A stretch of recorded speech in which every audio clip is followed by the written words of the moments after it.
Olá pessoal, É, essa é a disciplina de Programação Orientada a Objetos do semestre 2020.1, ministrada para a turma para o curso de Engenharia de Computação.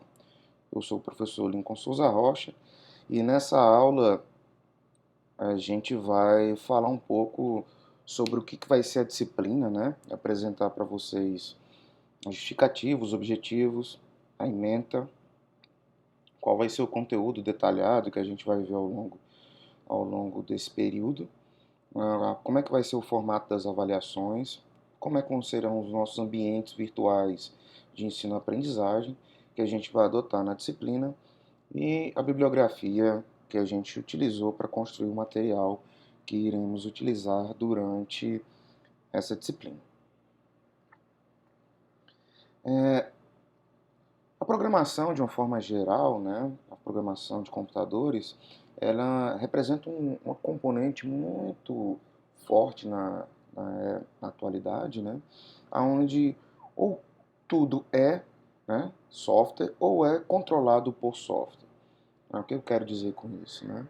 Desde os sistemas que você utiliza para acessar a internet, o seu próprio celular, a televisão, os caixas de banco, tudo isso é controlado por sistemas computacionais. Na base da construção de sistemas computacionais, nós temos as linguagens de programação e seus paradigmas que nos permitem usá-las como ferramenta para o desenvolvimento desses sistemas mais complexos. A orientação a objetos, uma programação orientada a objetos, que é do paradigma orientado a objeto, ela provê ferramentas e particularidades para que a gente possa construir, né, sistemas maiores usando essa concepção diferente de construção de programas. Por que isso é importante, né? A programação orientada a objetos, ela vem para praticamente suplantar os paradigmas anteriores, né? E se você olhar de perto, dentro do mercado, né, do mercado de trabalho, dentro das empresas, é, boa parte das linguagens de programação adotadas nesses ambientes, né, a gente pode ver aqui no slide que traz um ranking das linguagens de programação feito pela IEEE Spectrum. Você pode ver aí que várias linguagens orientadas a objetos constam aí nesse top 10. Por exemplo, Python, Java, C++, C Sharp, Swift, né? São exemplos de linguagem que concentram conceitos de orientação a objeto e implementam, disponibilizam ferramentas para que você possa construir programas usando esse paradigma de programação. Se você olhar também o survey feito pelo Stack Overflow, né, de 2019, mostra a mesma tendência de você ter linguagens orientadas a objetos dentro dessas linguagens aí mais procuradas pelos profissionais e pelas empresas de uma forma geral.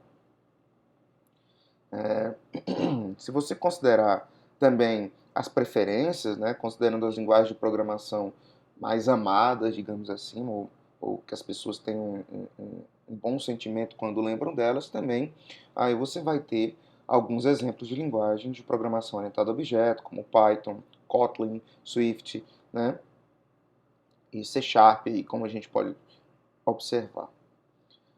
Se você considerar também as linguagens que as pessoas menos gostam, né, também aparecem aí, né? Objective-C, né? O próprio C++, o Java. Então, são linguagens que aparecem também aí. Mas um outro indicador interessante, essas linguagens elas também são muito procuradas.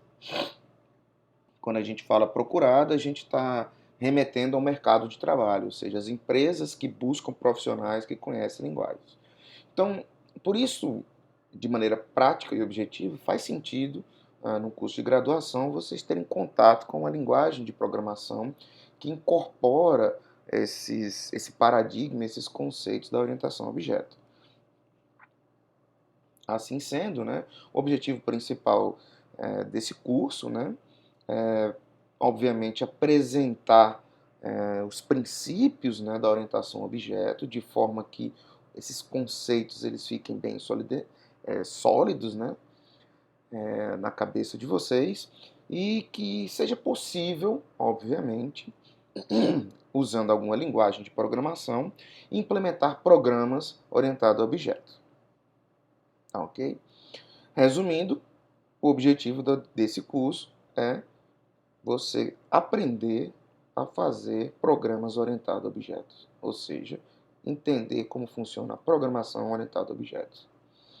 A ementa da disciplina está dividida em alguns aspectos que são os conceitos básicos da orientação a objeto, conceitos relacionados aos princípios da programação orientada a objeto e conceitos acessórios, né? Ou seja, complementares da programação orientada a objeto.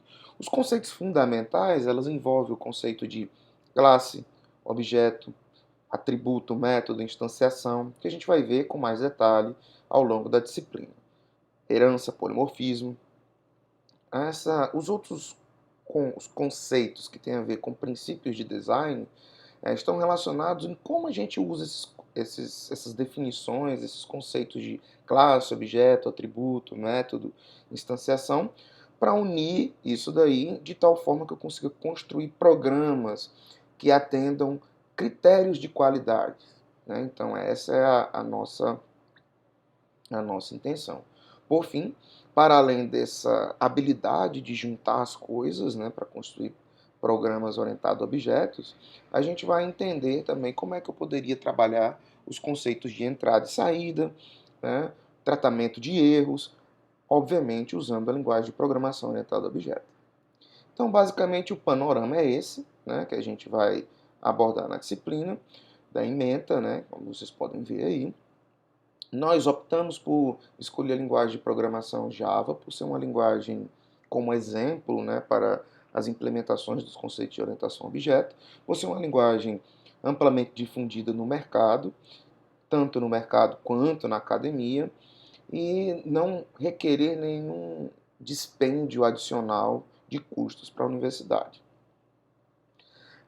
De forma mais pragmática, nós pretendemos ver um conteúdo de fundamentos aí de orientação a objeto, que vai ser em torno de 15 horas, onde a gente vai discutir um pouco sobre a separação de interesses e modularização, acoplamento, coesão, a origem da orientação a objeto, de onde é que isso vem, os seus termos básicos, né, o objeto, classe, a mensagem, o estado, encapsulamento, polimorfismo e herança, ligação precoce, ligação tardia, né? Então a gente vai estudar esses meandros aí da orientação a objeto.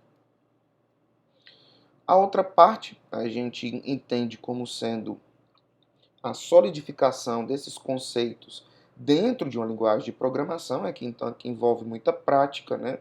Muito mapeamento entre esses conceitos abstratos e como eles são implementados na prática usando uma linguagem de programação, e a gente pretende, considerando as atividades práticas e mais alguma parte de teórico-prática que a gente pretende ministrar durante a disciplina, que eles cubram esses meandros aqui, que são, obviamente, entender um pouco do mínimo da sintaxe e os comandos da linguagem de programação Java, como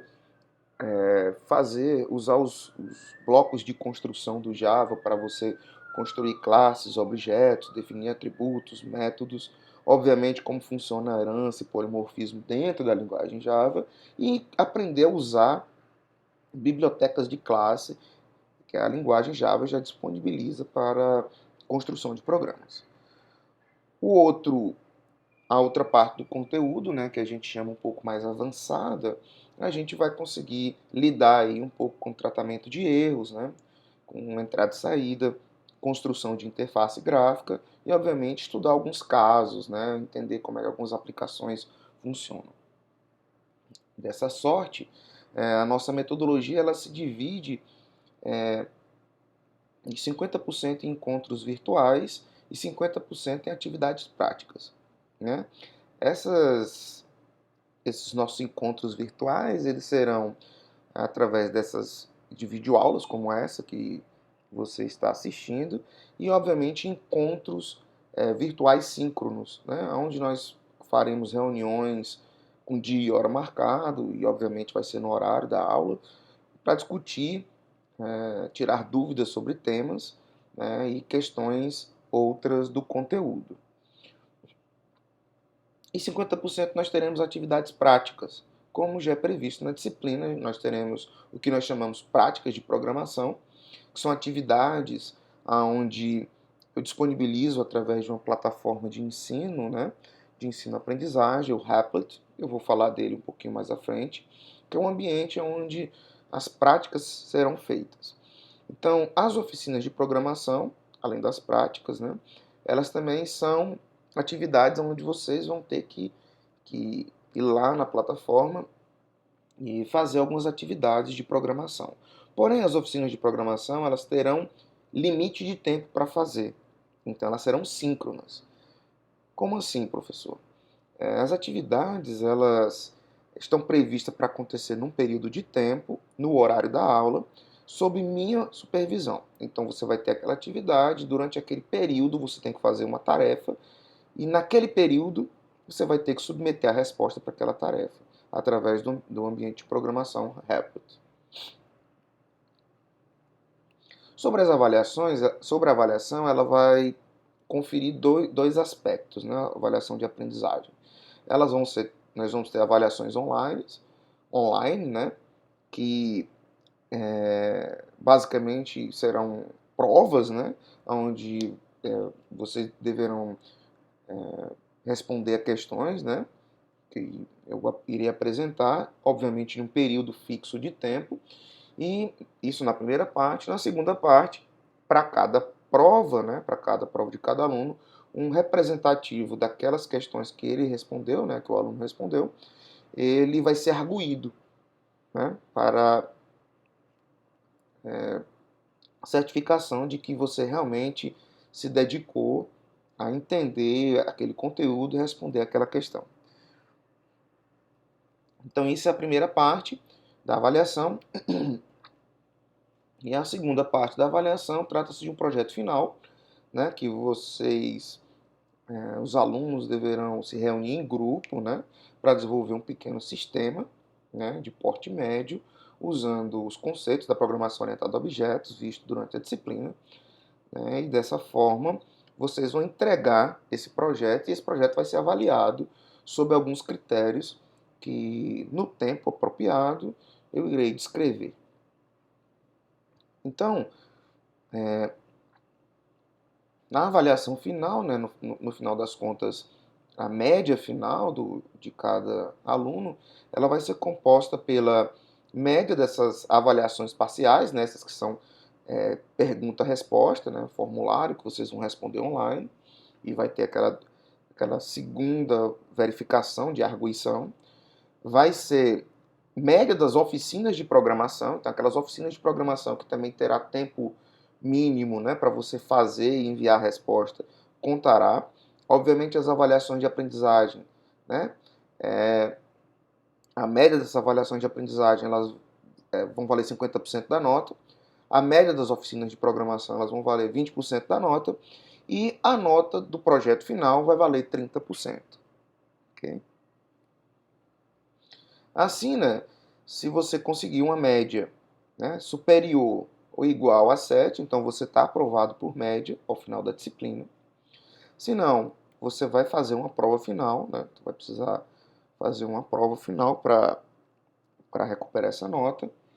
Se ao fazer essa prova final você conseguir que essa nota seja maior do que 4 e a média, a sua média com a nota da prova final, né, seja maior que 5, então você está aprovado.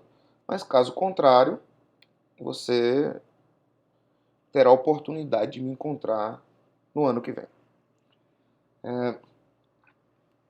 Os nossos ambientes que a gente vai utilizar, os nossos ambientes de ensino e aprendizagem virtuais, a gente vai usar duas ferramentas. O YouTube, né, onde essas videoaulas serão postadas e divulgadas para vocês através do SIGA e do grupo do Telegram, e usando o Google Meet. Né, através do Google Meet a gente fazer os nossos encontros síncronos, né, e assim as coisas vão evoluindo ao longo do tempo. A ideia é de que no YouTube fiquem as videoaulas de conteúdos, né? E vocês possam ter acesso a isso anteriormente. E nos encontros síncronos a gente tira dúvida um pouco desse conteúdo e também de atividades práticas que a gente tenha passado para vocês, né? Ou então a descrição da atividade prática vai ser feita durante os encontros síncronos. Os canais de comunicação oficiais da disciplina serão o SIGA-A, né, onde vamos postar lá os conteúdos, as notícias, os avisos, bem como o nosso grupo no Telegram, né, o grupo da disciplina no Telegram. É claro que vocês podem, os alunos podem entrar em contato comigo usando o meu e-mail institucional, que consta no primeiro slide dessa videoaula, né? Então pode mandar, mas espero que o contato seja mais usando os canais coletivos, né? Mas nada impede de um contato individualizado. A linguagem de programação que nós vamos adotar, como eu avisei anteriormente, é a linguagem de programação Java, e o ambiente de programação ou de ensino de programação orientado a objeto será o Replit. Essa aqui é a bibliografia básica na qual eu me baseei para a construção do material que a gente vai apresentar para vocês na forma de slides, e aqui a bibliografia complementar. Bom, esse era o conteúdo que a gente tinha para hoje e nos encontramos na próxima.